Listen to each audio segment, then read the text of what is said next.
Mira stood in the bright white corridor of the orbital medical station. Her hands were still stained with synthetic blood from her last emergency. Her shift had ended an hour ago, but she had stayed back to help. That was the kind of nurse Mira was, always ready, always calm. She had worked on the orbital station for 5 years. Floating above Earth, it was one of the most advanced medical platforms.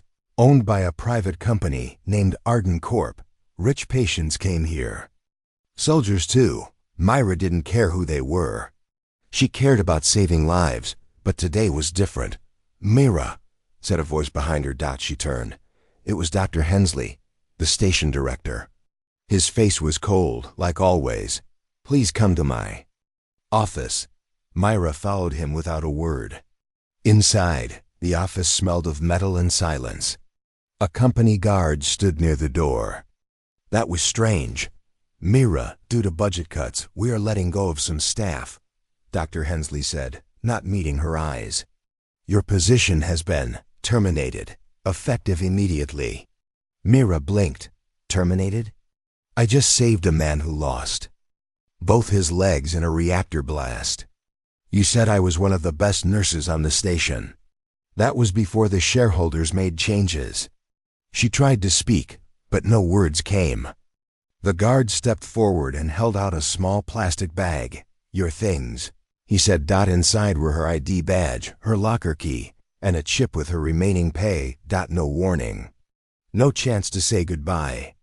Mira walked out of the station feeling like she had been erased. People didn't look at her. They avoided her eyes, like she no longer existed. Outside the airlock, the cold silence of space wrapped around her. She boarded a small transport ship back to Earth. The window beside her seat showed the blue curve of the planet. So beautiful, so far away. She had no job, no savings, and no idea what to do next. The shuttle landed in Zone 9, a rough area on the edge of the city. Mira had grown up here, long before she ever dreamed of working in space. The streets were still cracked. The walls were still covered in old ads and dirt. She walked past broken streetlights and rusty vending machines. A group of kids chased a ball made of old rubber. Mira smiled faintly. At least some things hadn't changed. She reached her small apartment, opened the door, and sat on the couch. The room was quiet. Too quiet. She stared at the wall for a long time, thinking of the people she had helped, the pain she had seen, and the moment everything was taken from her.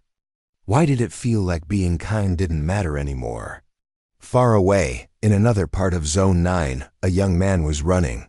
His name was Dale, and his chest was burning. His legs hurt. His coat was torn, and blood dripped from a deep cut in his side. He turned into a dark alley, breathing hard. Behind him, footsteps echoed. Shadows moved. These men were hunters, not police.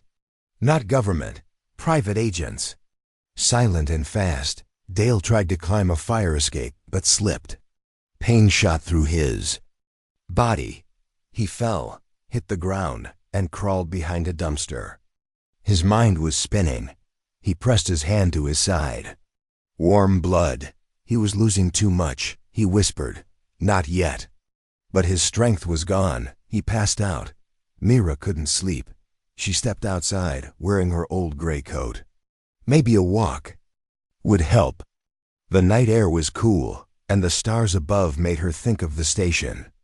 She missed it already. As she turned down an alley to take a shortcut, she stopped. Something was there, a sound breathing. Carefully, she stepped closer. Her eyes widened. There was a young man on the ground, pale face, wound on his side. He looked about her age. His hands were shaking. Blood had soaked through his shirt. "Hey," she said gently, kneeling beside him. "Can you hear me?" He opened one eye. "Help, please." She checked his pulse. Weak, but alive. She looked around. No cameras. No one nearby. "I'm a nurse," she said, trying to stay calm. "You're going to be okay." Mira tore a strip from her own shirt and pressed it against his wound. It was deep, probably made by a sharp energy blade. Not common. Not safe. She tied the fabric tightly and lifted his arm over her shoulder. "You're light," she whispered, carrying him slowly toward her apartment. "You better not die on me." Inside her apartment, Mira laid him on the couch. She grabbed her old med kit. It was outdated but better than nothing. She cleaned the wound, stitched the skin, and gave him a mild pain patch. He groaned once, then fell back into unconsciousness.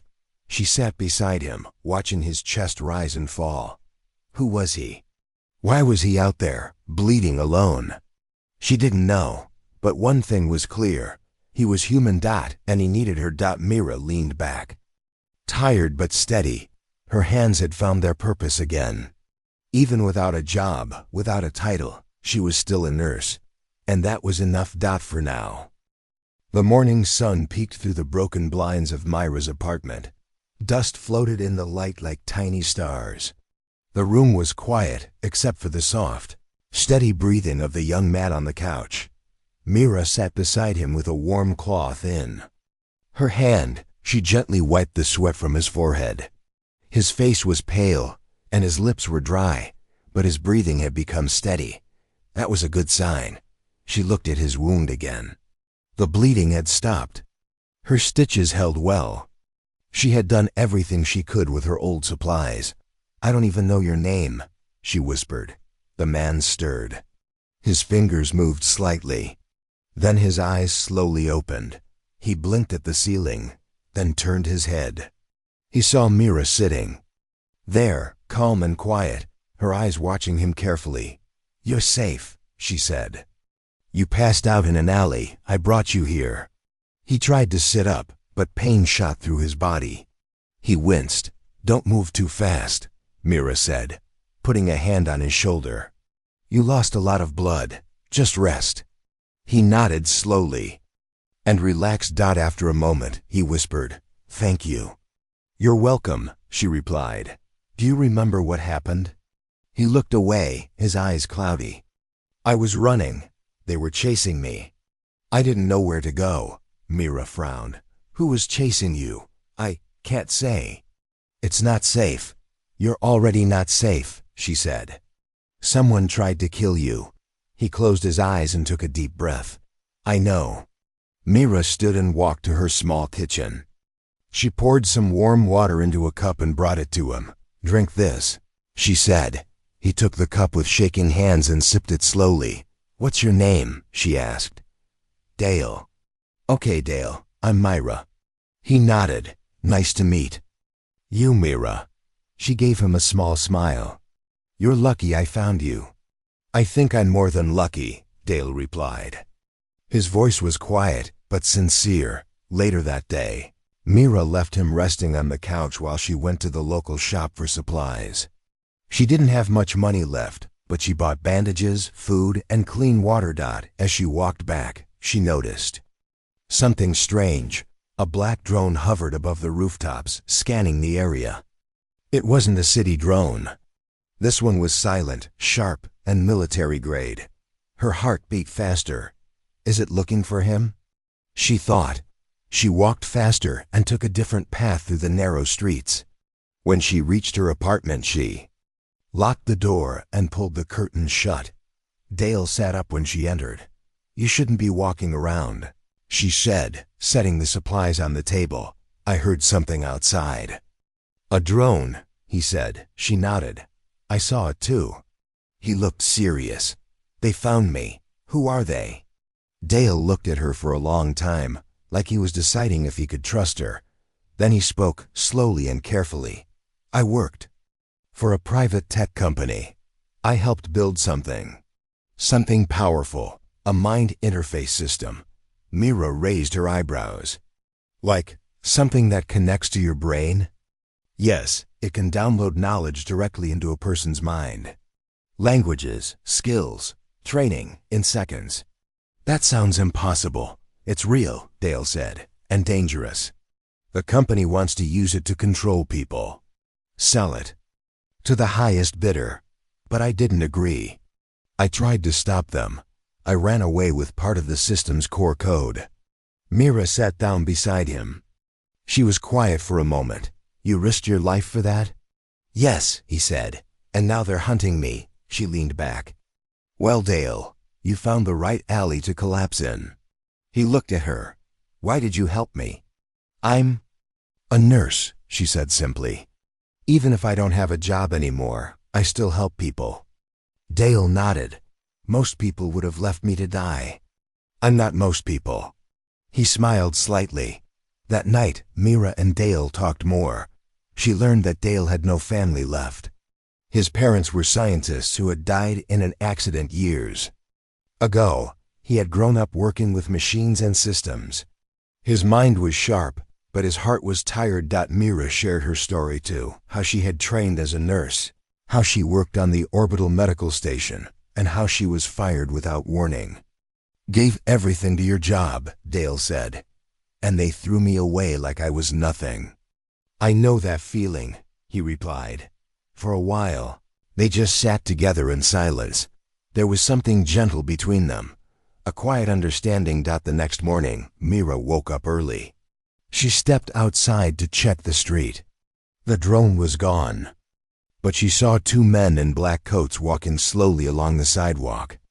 They were scanning every building. She rushed back inside. "We need to move," she said. "Now." Dale stood, weak but determined. "I know a place, a safe house in the junkyard. An old friend might still be there. Can you walk?" "I'll try." Myra packed what little she had. She wrapped Dale's side with fresh bandages and helped him walk. They left through the back alley, moving carefully. The city was quiet, but danger was close. As they reached the edge of the block, a small scanning drone appeared above them. It beeped. Mira didn't think. She grabbed Dale and pulled him behind a wall. Then she threw a rock at the drone. It hit the lens and sent it crashing down. "We have to go, now." They ran, Dale leaning on Mira, his steps slow but determined. Mira and Dale walked through the dusty back streets, staying in the shadows. Dale leaned on Mira's shoulder, his steps unsteady but determined.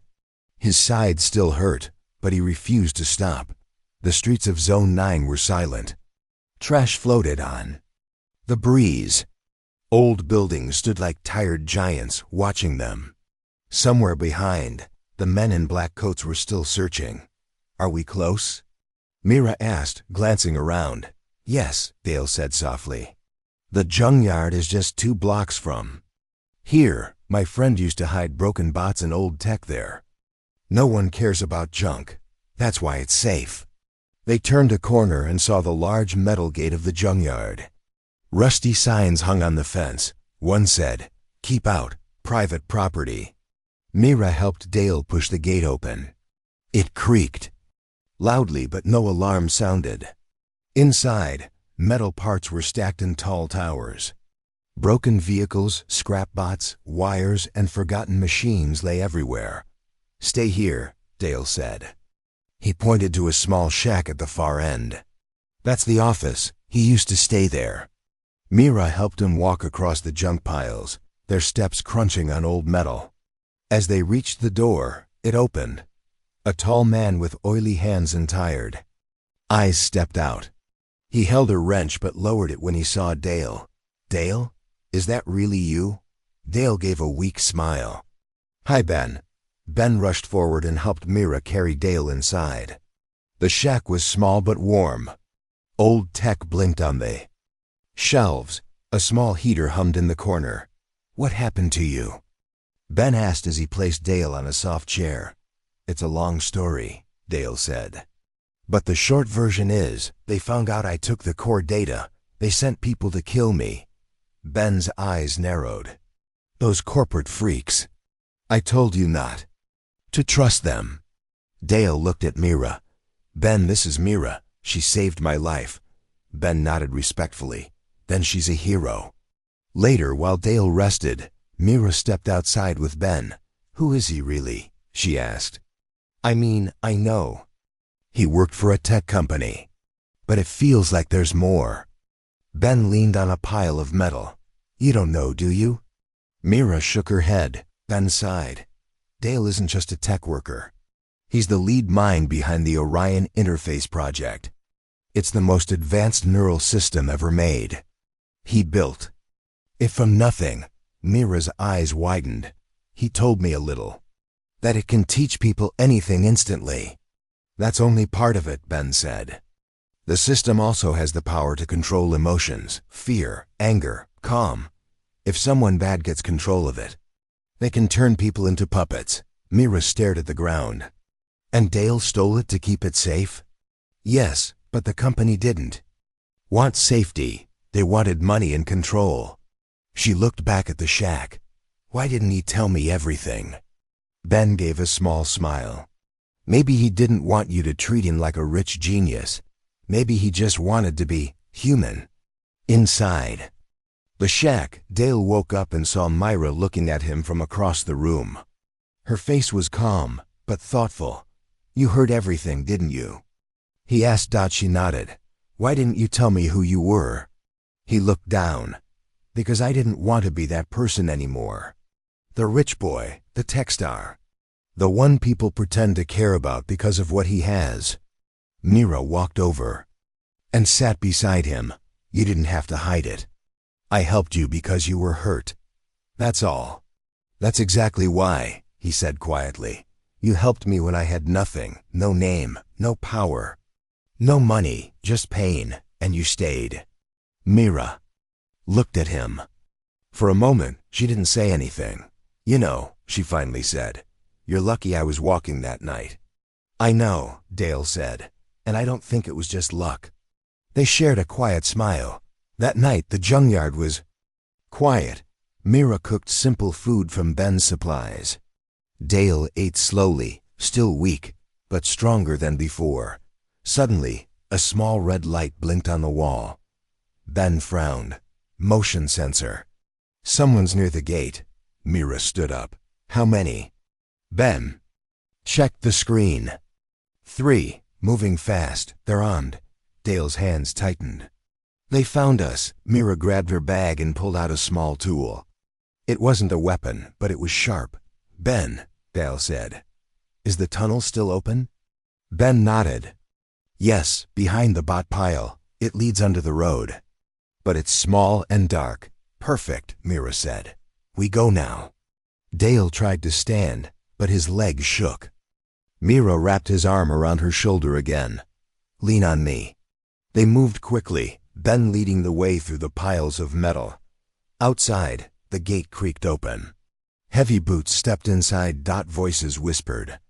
Machines beeped. We know you're here, Dale, a voice shouted. Come out, and we won't hurt your friends. Mira didn't stop. They reached the tunnel, a narrow pipe barely big enough for one person. Ben opened the hatch. Go. I'll slow them down. Ben, Dale began. No time, go. Mira helped Dale into the tunnel first, then followed. It was dark and cold. The walls smelled like oil and dust. They crawled slowly, Mira checking behind every few feet. Gunshots echoed in the distance. Then silence. They didn't look back. After 20 minutes, they reached the end of the tunnel. It opened into another forgotten building. Mira and Dale stepped out, breathing hard. Dale sat down on the floor. His body shook, but he was alive. Myra sat beside him. Ben was brave, she said. Dale nodded. I'll never forget what he did. He looked at her. You could have left me back there, twice. I told you, she said. I'm not most people. Dale smiled again. You're right, you're better. They sat in the silence, two people from different worlds connected not by wealth, but by choice. And though the night outside was dark, something warm had begun to grow between them. Something real. Mira pressed her back against the cold wall of the abandoned building. Her ears were sharp, listening for any sound. But the streets were quiet, too quiet. Dale sat on the floor beside her, leaning against a broken chair. His breath was short. He had lost more energy during the tunnel crawl, and his bandaged side throbbed with pain. Still, he didn't complain. Do you think Ben made it? He asked, his voice soft. Mira didn't answer for a moment.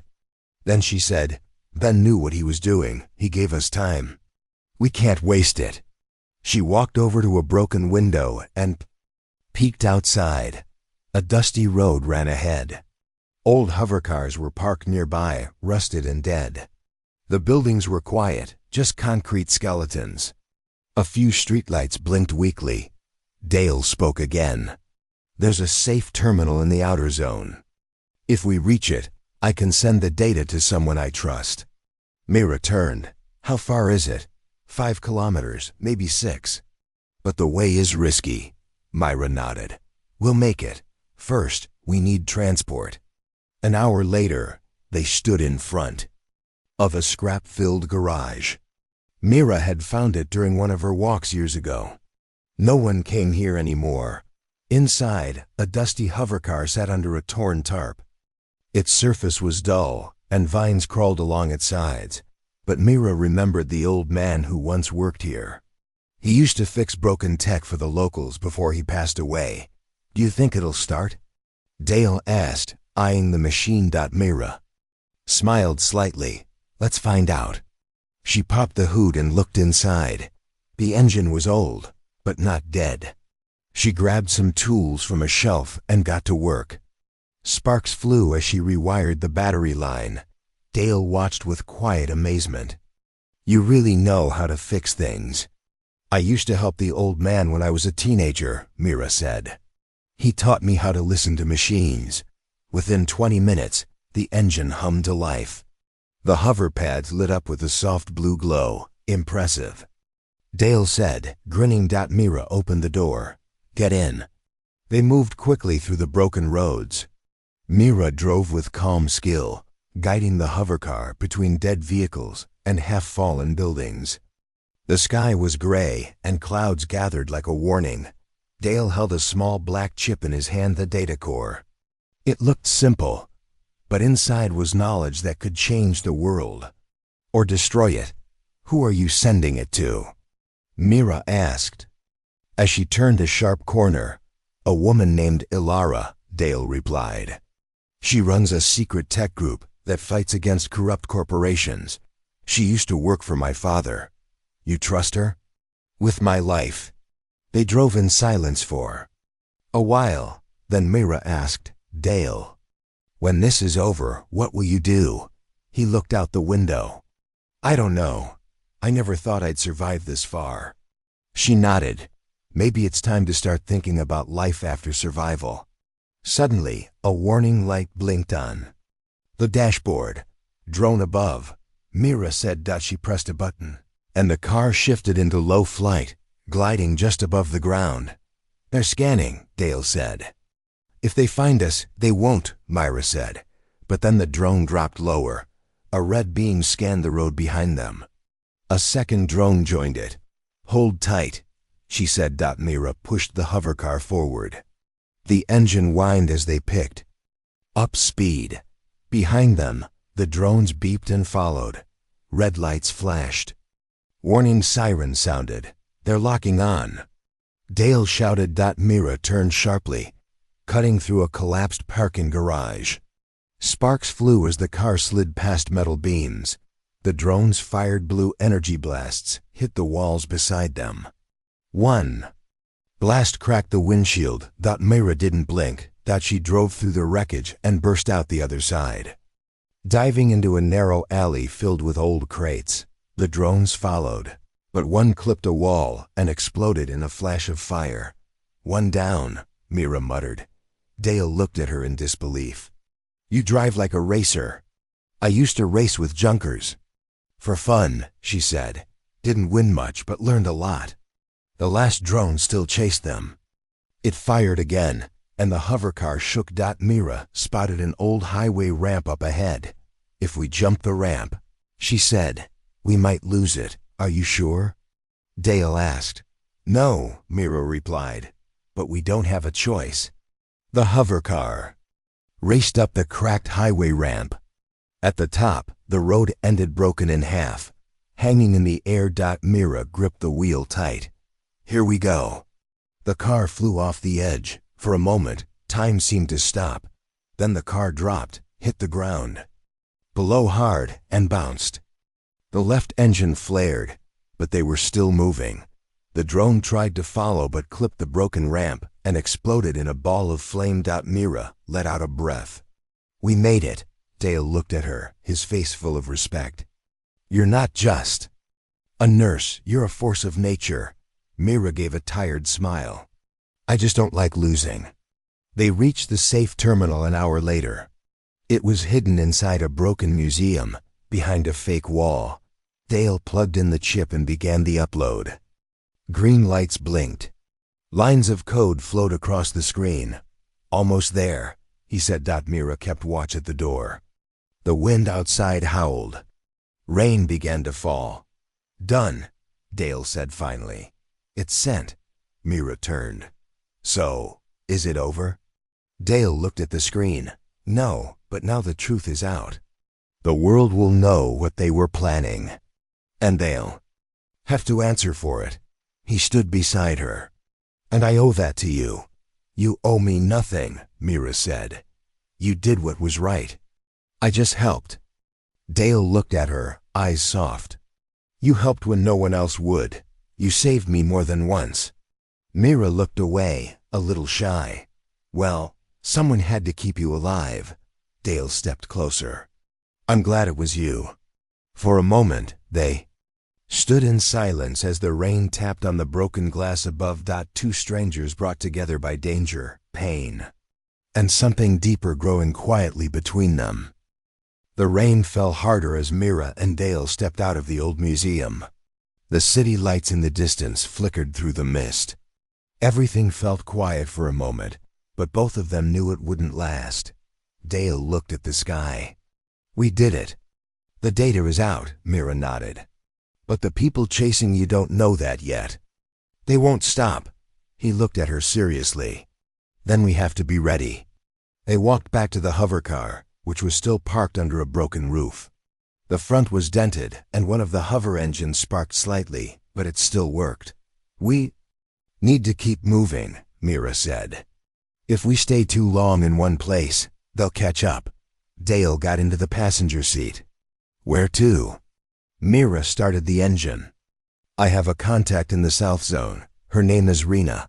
She used to work in city security before she quit. She might help us disappear." Dale nodded. "Let's go." As they drove, Mira's thoughts wandered. She had only met Dale 3 days ago, but it already felt like something deeper had formed between them. He had trusted her with his life, and she had risked everything for him. Without knowing who he really was, she glanced at him. He was watching the road quietly. His face was tired, but his eyes were full of thought. "You okay?" she asked. Dale turned to her and gave a small smile. "Better than I've been in a long time. Because I'm not running alone anymore." Mira didn't say anything, but her heart beat a little faster. Meanwhile, far away in a tall glass building, a man in a black suit stood in front of a large screen.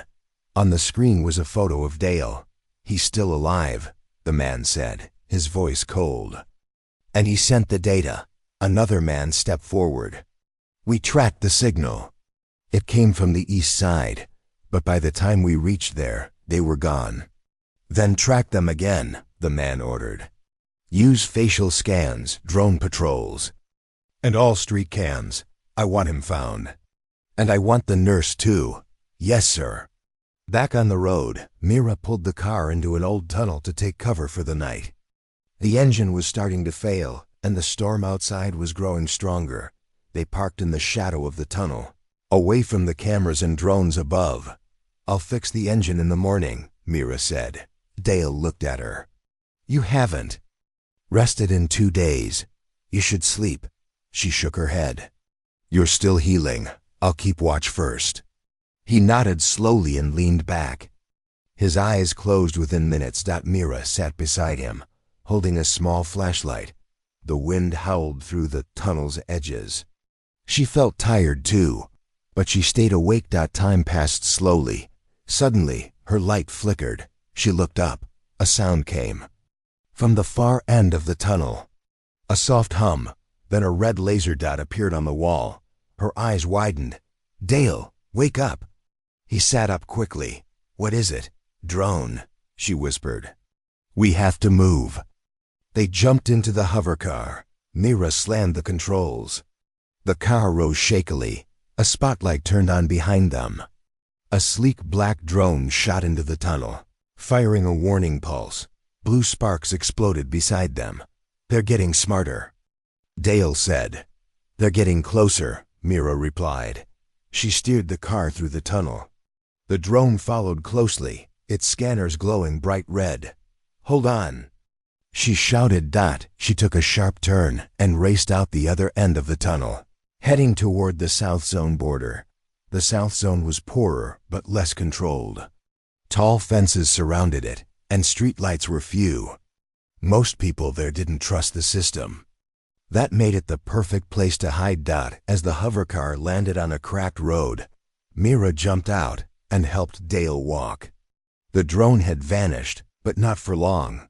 They reached a tall building with a faded red door. Mira knocked twice, then paused. Then knocked again. The door opened slowly. A woman with short black hair and sharp eyes stood there. She wore a coat full of tools. "Myra?" The woman said. "Hi, Rena. I need help." Rena looked past Mira and saw Dale. "Is that who I think it is?" Mira nodded. "They're hunting him." Rena stepped aside. "Come in." Inside, the place was small but full of gear tools, old weapons, and tech gadgets lined the shelves.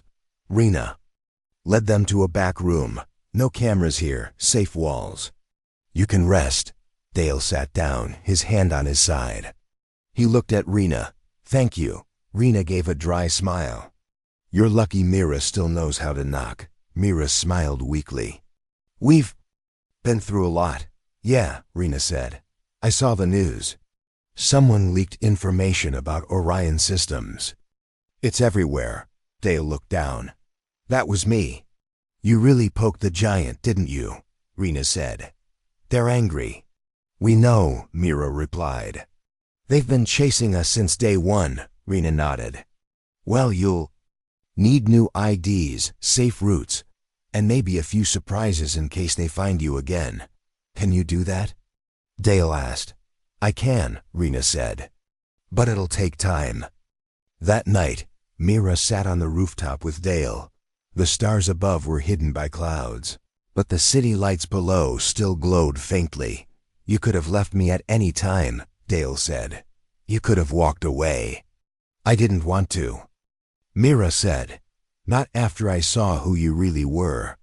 "You mean a tired, scared, bleeding guy?" She smiled. "No, I mean someone who's willing to risk everything for others."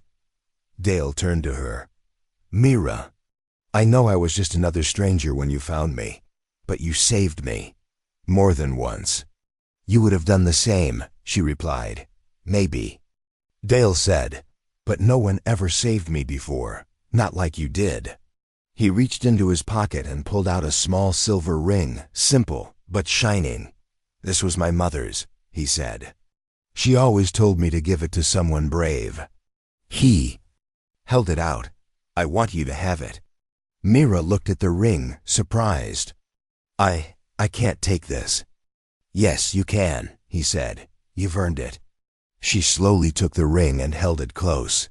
"Thank you," she whispered. They looked at each other, two people from different lives, now joined by fate, and somewhere far away, the hunters were still coming. But for tonight, Mira and Dale had found a moment of peace. The morning sky over the South Zone was gray. A soft wind moved through the broken buildings, carrying dust and silence. Inside Rena's hideout, Mira stood in front of a cracked mirror, holding the silver ring Dale had given her. It felt warm. In her hand, she had accepted it without thinking, but now she stared at it closely. It wasn't just a gift, it meant something. A memory, a promise, a truth. Behind her, the door opened. Dale walked in, looking stronger than before. His steps were steady, and his wound had started to heal. "You're up early," he said. Mira smiled slightly. "Old habit. Nurses never sleep much." Dale sat on the edge of the couch. Rena's already working on the IDs. She said we'll be ghosts in the system soon. That's good, Mira said. We'll finally be able to move without looking over our shoulders. There was a pause. Mira, Dale said slowly, there's something I haven't told you. Something important. She turned toward him, her face calm. Go on. He looked down at his hands, nervous. My full name is Dale Armin Wells. My family owned one of the biggest tech empires on Earth. My father was the CEO of Wells Tech. Until he died. Mira froze. Wells-Tech. The name was everywhere on machines. Satellites, medbots. It was one of the richest companies in the galaxy. You're a Wells? She asked quietly. Dale nodded. Yes, but I left it all behind. After my father died, the board took control. They wanted to use my invention, the mind interface, for power. To control people, not help them. I tried to stop them, but they locked me out. He took a deep breath, so I ran. I copied the core data and escaped before they could erase me too. I never wanted the money or the name. I just wanted to protect what I built. Mira stared at him, trying to understand. All this time she had thought he was just a smart guy running from bad people. But he wasn't just smart. He was rich, powerful, a hidden heir to one of the most important names in the world. And yet, he had slept on her couch. He had bled in her arms. He had trusted her when he had no reason to. You should have told me earlier, she said finally. I know, Dale said. But I didn't want to be treated like a name or a wallet. I wanted you to see me as me. Mira looked away for a moment, then back at him. I saw you, she said softly. Even before I knew your name. Dale looked up, eyes full of relief. That afternoon, Rena returned from a supply run with a worried look on her face.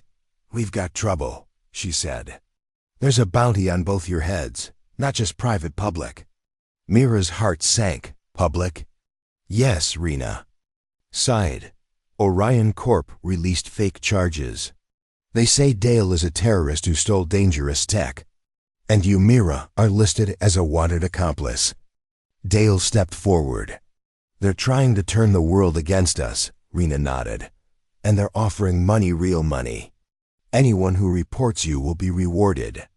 That means friends, strangers, even poor families will think twice before helping. Mira clenched her fists. We're running out of time.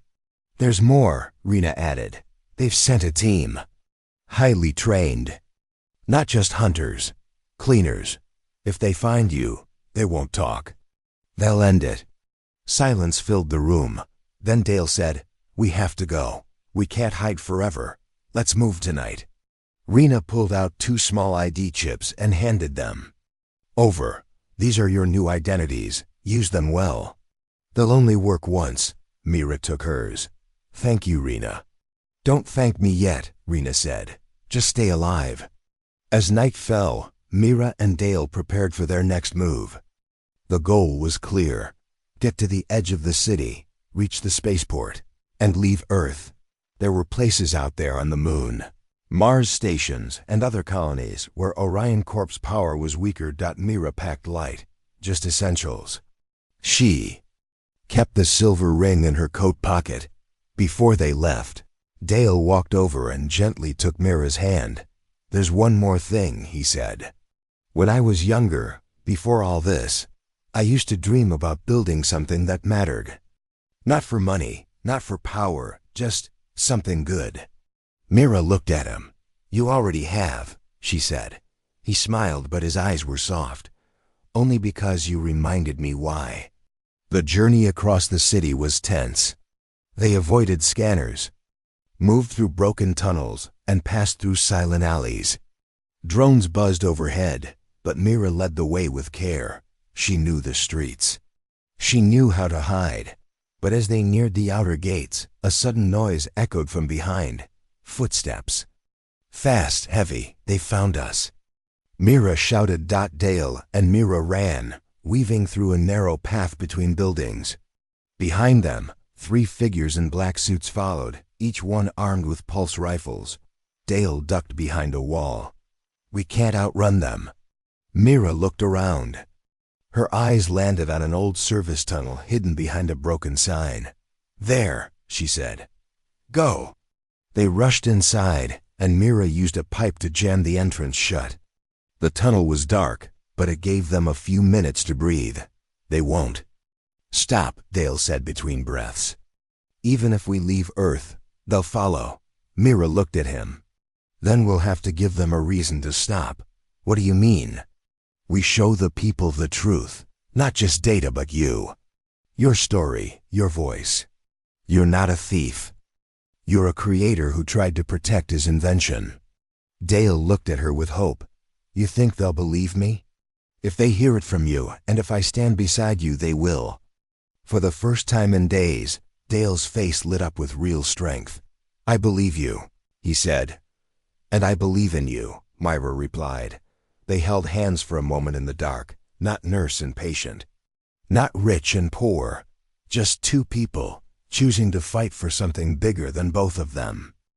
The city below was a mix of shadows and lights as Mira stood on the rooftop of the safe house. Her heart was heavy but full of hope. Dale had left earlier that day on a shuttle headed for the colonies, far away from the dangers chasing him on Earth. She watched the sky, wondering if he was safe. Her phone buzzed softly. A message from Rena. "We have to decide. Stay or fight?" Mira's fingers trembled as she typed back, "We fight." For Dale, for the truth. The world had changed for Mira in a few days. From losing her job as a nurse to saving strangers' life, then discovering he was a billionaire with a powerful secret. Now the fight was bigger than either of them. She had thought about running away too. Leaving everything behind, starting fresh somewhere no one knew her name. But after meeting Dale, she knew that was not enough. "This is my fight now," she whispered to herself. Later that evening, Rena arrived with new plans. "We've gathered allies," Rena said. "People tired of being controlled. People who want the truth to come out." Mira looked around the small room. A few others nodded silently. They were ordinary people, mechanics, teachers, former soldiers ready to stand against the power that had hunted Dale. "We'll broadcast the stolen data live," Rena explained.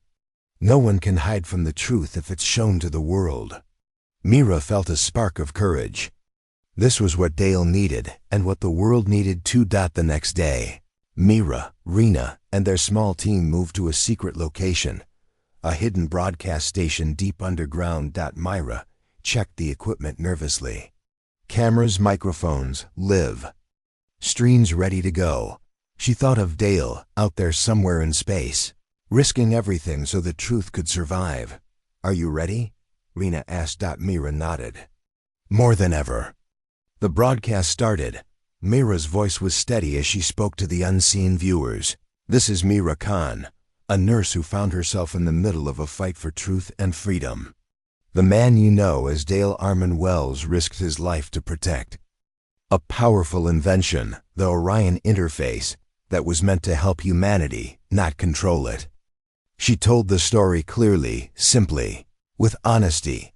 The data showed the corruption inside Wells Tech, the lies told to the world, and the danger of letting power fall into the wrong hands. As the broadcast reached millions, messages poured in.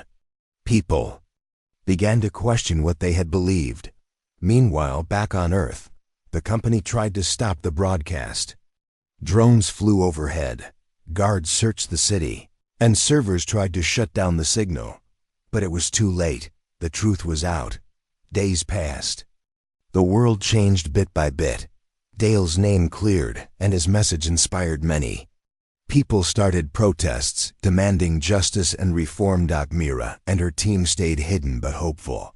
One evening, Mira received a call. "Dale," a familiar voice said softly. Her heart leapt. "Hello, Mira," Dale said. "We're safe for now. I watched your broadcast." "You were amazing," Mira smiled. "You taught me how to fight. Now it's your turn to heal." They talked for hours, sharing hopes and plans. Months later, Dale returned to Earth, not as a hunted man, but as a leader of change. He walked beside Mira through a city slowly healing. Together, they worked to rebuild trust, to make sure the power of technology served all people. Their journey had started with a simple act of kindness. Nurse saving a stranger's life, and it had become a story of courage, truth, and love.